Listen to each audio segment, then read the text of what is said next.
నమస్తే, welcome to college TV. నిన్న అర్ధరాత్రి సమయంలో దాదాపు 1.5 గంటల ప్రాంతంలో పాకిస్తాన్ ఉగ్రవాద శిబిరాలపైన భారత ఆర్మీ కావచ్చు, వాయుసేన చాలా పెద్ద ఎత్తున ఆకస్మికంగా దాడులు చేయడంతో కొంత పాకిస్తాన్ వెలువెల్లాడుతూ చాలా స్పష్టంగా కనబడతా ఉంది. సో ఈ భారత్ పాకిస్తాన్ సంబంధించినటువంటి యుద్ధం ఏదైతే జరుగుతూ ఉందో ఇది ఎక్కడి వరకు దారితీయచ్చు, పరిస్థితులు ఎలా ఉండబోతున్నాయి, భారతదేశంలో కావచ్చు పాకిస్తాన్లో కావచ్చు, ముఖ్యంగా మన భారతదేశంలో ఉండేటువంటి పరిస్థితులు ఏ విధంగా ఉండబోతున్నాయి అనే కోణంలో మనతో పాటు మాట్లాడడానికి సామాజిక ఉద్యమకారులు పృథ్వీరాజ్ యాదవ్ గారు మనతో పాటు వారిని అడిగి చాలా విషయాలు తెలుసుకునే ప్రయత్నిద్దాం. వారి ఆర్గనైజేషన్ కూడా క్రాంతి దళ్ అనేటువంటి ఆర్గనైజేషన్. సో దాని ద్వారా ఆ క్రాంతి దళ్ అనేది కూడా ఒక యుద్ధం లాంటి పేరే అది.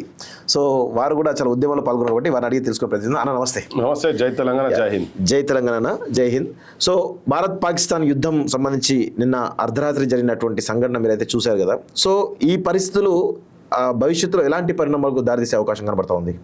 సో ఇప్పుడు ఇమీడియట్ ఇది యుద్ధం అనేది కాదు, కానీ పాకిస్తాన్ మీద మనం వాళ్ళ భూభాగాన్ని కబ్జా చేసేందుకు అయితే ఏం పోతలేం కదా. కానీ ఇక్కడ అంటే ఒక ఆట లెక్క అయిపోయింది పాకిస్తాన్ వాళ్ళకు. టెర్రరిస్టులను తయారు చేసి టెర్రరిస్టుల క్యాంపులు పెట్టి అక్కడ భారతదేశం మీద, భారతదేశ ఆర్థిక వ్యవస్థను కావచ్చు, ఇక్కడ ఉన్నటువంటి మత సామరస్యాలను చెడగొట్టి ప్రతిసారి ఏదో ఒక రీత్యా ఇక్కడ తీసుకొచ్చి ఇక్కడ జనాలను, సామాన్యమైన ప్రజలను సంపుడు అనేది వాళ్ళకు ఆట లెక్క అయిపోయింది పాకిస్తాన్ కు. సో ఇప్పటికే చాలా సందర్భాలలో మనం చాలా అంటే మన భూభాగంలోకి వచ్చి కసబ్ ఇన్సిడెంట్స్ కావచ్చు, ఇక్కడ మన దగ్గర హైదరాబాద్ లో బ్లాస్టులు అయినాయి, దేశంలో చాలా జాగాలలో బెంగళూరులో బ్లాస్టులు చేసిండ్రు. అంటే మెయిన్ జనాలు ఉండేటువంటి ప్లేసెస్ లకు వచ్చి ఇటువంటి అన్ని ఒక నెట్వర్క్ నెక్సెస్ మొత్తం తయారు చేసి పెట్టారు కదా. దాన్ని ఇప్పుడు పక్వానికి వచ్చి ఇప్పుడు డైరెక్ట్ గా మతం అడిగి బట్టలు ఇప్పించి చూసి ఇటువంటి స్థాయి దాకా పోయిన తర్వాత ఇక ఎక్కడో తాడోపేట తేలాల్సిందే.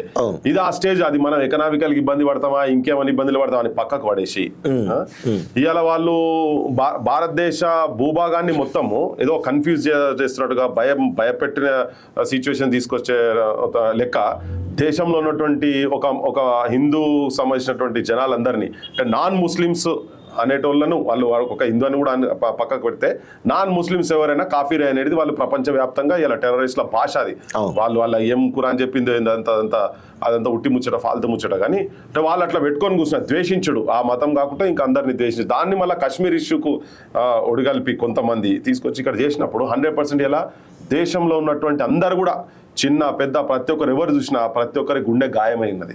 వాళ్ళ ఆ చనిపోయినటువంటి వాళ్ళు, భర్తలను కోల్పోయినటువంటి వాళ్ళు, తండ్రులను కోల్పోయిన వాళ్ళు, ఆ ఏడుపులు, ఆర్తనాదాలు ఇట్లా మనసులు ఆ చూసిన కాడికెళ్ళి చలించిపోయి దుఃఖ సాగరంలో మిగిలిపోయినది. సో దీన్ని ప్రతీకారం అంటామా ఇంకేదంటామా పక్కకు పడేస్తే పాకిస్తాన్ లో ఉన్నటువంటి ఎవరైతే టెర్రరిస్టులకు సంపుడే సావే అదే మతం, వాళ్ళకు వేరే ఏ మతం అనేది ఏమి ఉండదు.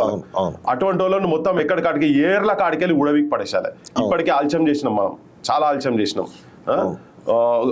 సైనికుల మీద మన భూభాగంలోకి వచ్చి చేస్తున్నప్పుడు మనం కూడా వాళ్ళ ఇంట్లోకి పోయి కొట్టాల్సిన అవసరం ఉన్నది. మనకు తెలుసు స్థావరాలు కూడా మనోళ్ళకి మొత్తం చాలా హోంవర్క్ చేసిండ్రు. ఇదంతా చేసిన వాటికి ఇప్పుడు ఎక్కడ కూడా వెనక ముందు జరగొద్దిగా. ఇంకొకరు కూడా మన భారతీయులు చచ్చిపోయే స్టేజ్ దాకా పోదు. అది ఏ కాస్ట్ అయినా పర్వాలేదు. కానీ ఇప్పుడు మనకే సేఫ్ లేకుంటే, జనాలకే సేఫ్ లేకుంటే వాడు ఇప్పుడు వదిలిపెడితే ఇంకెక్కడికైనా పోతారు. ఇక్కడ ఉన్నటువంటి వాళ్ళను మన దగ్గర ఉన్నటువంటి కొంతమందిని కూడా తయారు చేసేటువంటి సిచ్యువేషన్స్ తీసుకుపోతారు. అట్లా యువతరం ఇక్కడ నుంచి పోయి కూడా పాకిస్తాన్ పోయి ట్రైన్ అయ్యి మన దేశం మీద దండయాత్ర చేసే కాడి దాకా పోయిండ్రు.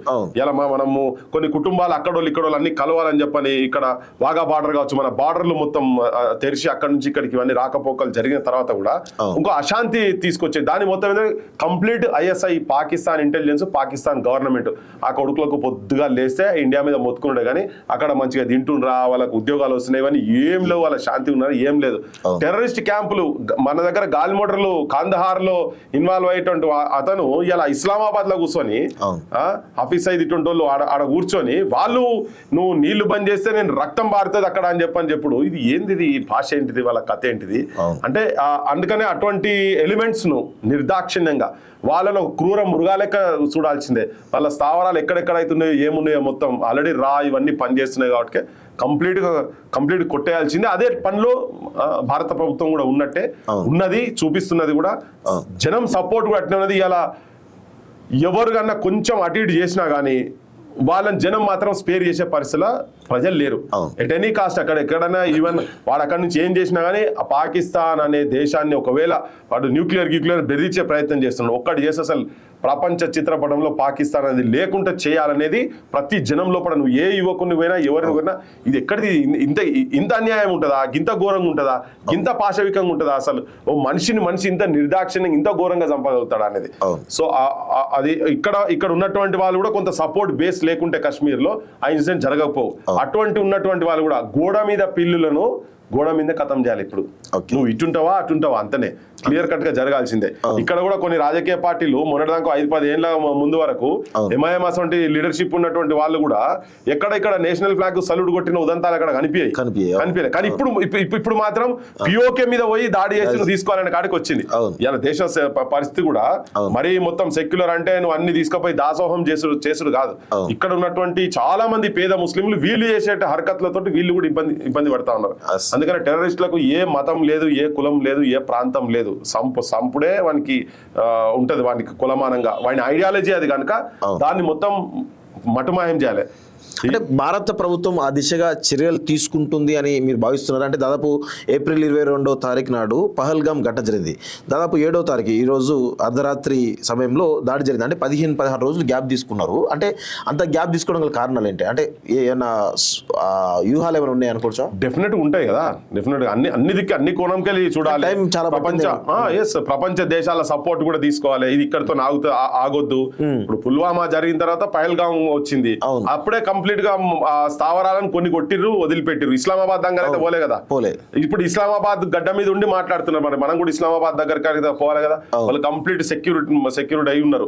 అట్లా పోగలిగితేనే ఇది దీనికి ఎక్కడ అంతం ఉంటది. ఇలా అమెరికా కావచ్చు, రష్యా కావచ్చు. ఇప్పుడు నిన్న రష్యన్ ప్రెసిడెంట్ పుతిన్ నిన్న ఫోన్ చేసి మాట్లాడి నేను సపోర్ట్ చేస్తామని చెప్పని మాట్లాడి అన్ని విధాలా మేము ఉంటాం అండగాని. అట్లా ప్రపంచ దేశాల సపోర్ట్ కూడా తీసుకోవాల్సిన అవసరం ఉంటది. మనం కూడా ప్రిపేర్ అయి ఉండాలి. ఇది రేపు ఇవాళ ఒక పరిస్థితి ఉన్నది, రేపు ఇంకోటి ఉంటది, ఎల్లుండి ఇంకోటి ఉంటది. ఆర్థికంగా కావచ్చు, అన్ని దిక్కెళ్ళి యునైటెడ్ నేషన్స్ సంబంధించినటువంటి ఎవ్వరు సపోర్ట్ చేసినా చేయకపోయినా ఇవాళ మన ఇంటికాడికి వచ్చి వాడు కొట్టిపోయింది కాబట్టి వాళ్ళని కూడా సేమ్ ఆ స్థావరాలు ఏవైతున్నాయో వాళ్ళు కంప్లీట్ గా వాళ్ళ క్యాంప్ స్కీమ్స్ మొత్తం మటుమాయం చేయాల్సిన సిచ్యువేషన్స్ ఏర్పడాల్సిన పరిస్థితి అయితే ఉంది. కానీ హోంవర్క్ అయితే జరగాలి కదా, ఒక డైలాగ్ అయితే జరగాలి కదా అందరితోని. పాకిస్తాన్ తో డైలాగ్ ఏం లేదు. పాకిస్తాన్ నువ్వు మొత్తం అవి బంద్ చేస్తావా, బంద్ చేయాలి. వాళ్ళే terrorist. Pakistan it self is a terrorist nation correct చెప్పాలంటే. వాళ్ళ భాష అంతా కూడా అదే టెర్రరిస్టుల భాషనే. వాడు పొద్దున్న లేస్తే హింసనే వాడు మాట్లాడేది. వాడు ఎంత బాధ్యతారహితంగా మాట్లాడినంటే వాళ్ళు మా దగ్గర న్యూక్లియర్ ఉన్నాయి, హైదరాబాద్ దానికేస్తామని చెప్పని అనే భాష వాళ్ళు మాట్లాడుతున్నారు కదా. సో అటువంటి భాష మాట్లాడేటోళ్ళు మానవ సమాజానికి ప్రపంచంలో ఎక్కడున్నా కానీ అది మటుమాయం చేయాలి, భూస్థాపితం చేయాల్సిన అవసరం ఉన్నది.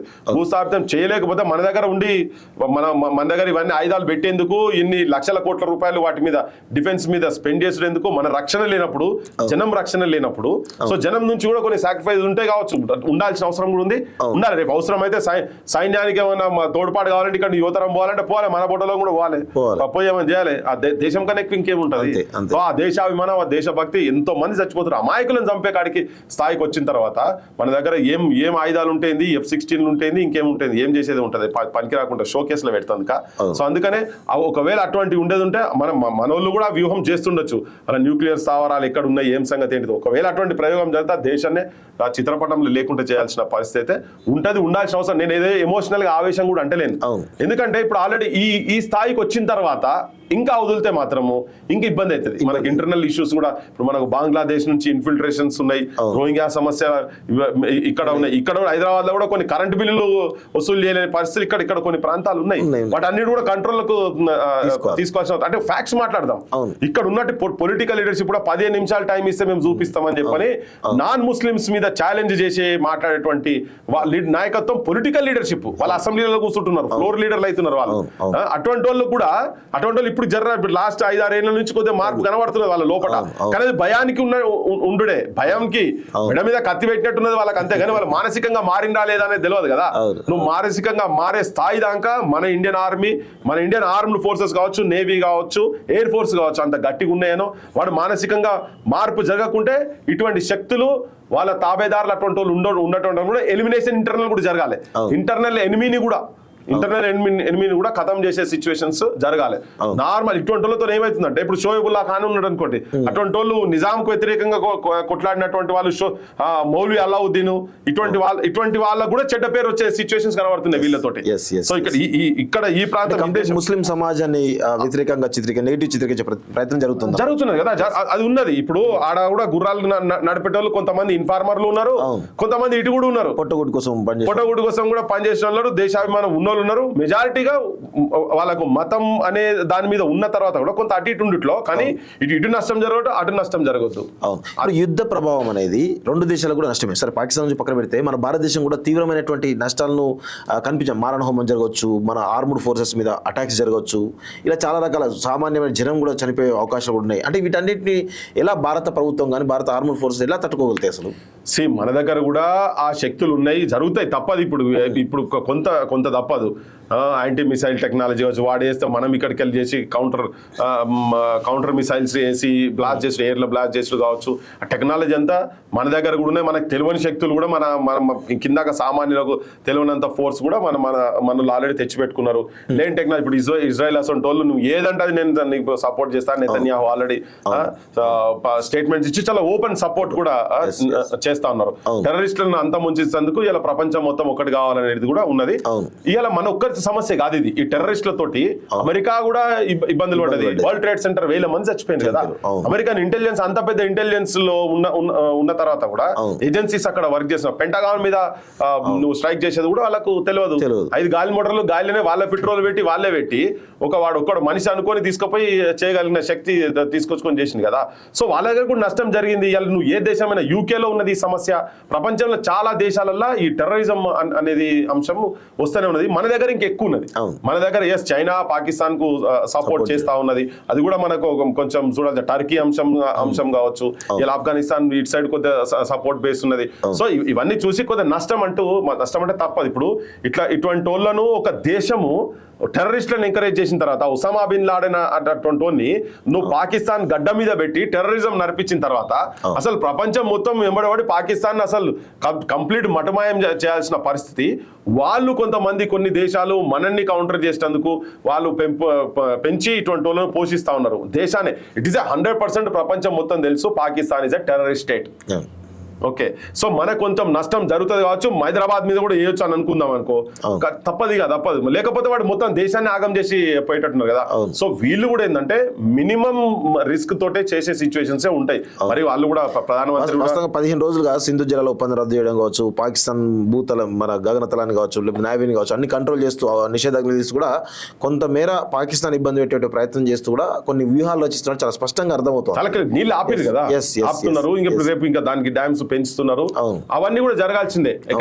ఎకనామికల్ గా కూడా బయట దేశాల నుంచి కూడా వాళ్ళు వరల్డ్ బ్యాంక్ కూడా అప్పీల్ చేస్తా ఉన్నారు. అక్కడ నుంచి కూడా అంతే కదా. సో ఇవన్నీ జరుగుతున్నాయి. అంటే ఇప్పుడు నవ్ ఆర్ నెవర్ గా ఇట్ షుడ్ బి నౌ. ఇప్పుడు చేయాల్సిందే. ఇక ఇంతకన్నా ఎక్కువ ఇంకేం కావాలి. డైరెక్ట్ వచ్చి దేశంకి వచ్చి మన దగ్గరకు వచ్చి వాడు మొత్తం నీ మతం ఏందని చెప్పి చూపించి చూపించి కొట్టే సాయుధానికి వచ్చిందంటే ఈ దేశంలో ఉన్నటువంటి మత సామరస్యాన్ని కూడా డిస్టర్బ్ చేయాలనే కాడికి అంత తీసుకొచ్చిన తర్వాత ఇంక ఆగేది ఎక్కడిది సమస్య లేదు. అంటే ఇప్పుడు మనం ఆర్మ్డ్ ఫోర్సెస్ దాని మీద పైసలు పెట్టి అంతా కూడా దేశ రక్షణ గురించి ఇవన్నీ ట్రైన్డ్ సోల్జర్స్ మన దగ్గర తయారు చేసి పెడుతున్నాం కదా. రక్షణనే చేసుకోలేనప్పుడు మనకున్న శత్రువు ఇప్పుడు ఓన్లీ పాకిస్తాన్ అంతే. ఇప్పుడు మనం కూడా అన్ని శక్తులు ఒడ్డి అవసరమైతే ఎకనామికల్ గా 4-5 ఏళ్ళు వెనుక పోతాం కావచ్చు, పూట కింద తిన్నా పర్వాలేదు. మన దగ్గర బొచ్చడు మంది ప్రపంచంలో ధనవంతులు ఉన్నటువంటి జాగా మనది. అంబానీలు అదాని ఏం చేస్తున్నారు? వాళ్ళ దగ్గర పైసలన్నీ తీసుకొని పెట్టాలి. అవసరమైతే దేశానికి అవసరం పడ్డప్పుడు ఇటువంటి వాళ్ళ దగ్గర ఉన్న పైసలన్నీ మొత్తం తీసుకోవాల్సిన అవసరం ఉంటది. అది జరుగుతుంది, జరగాలి. భవిష్యత్తులో కూడా అటువంటి సిచ్యువేషన్స్ అప్పుడు చేయాల్సిందే కదా.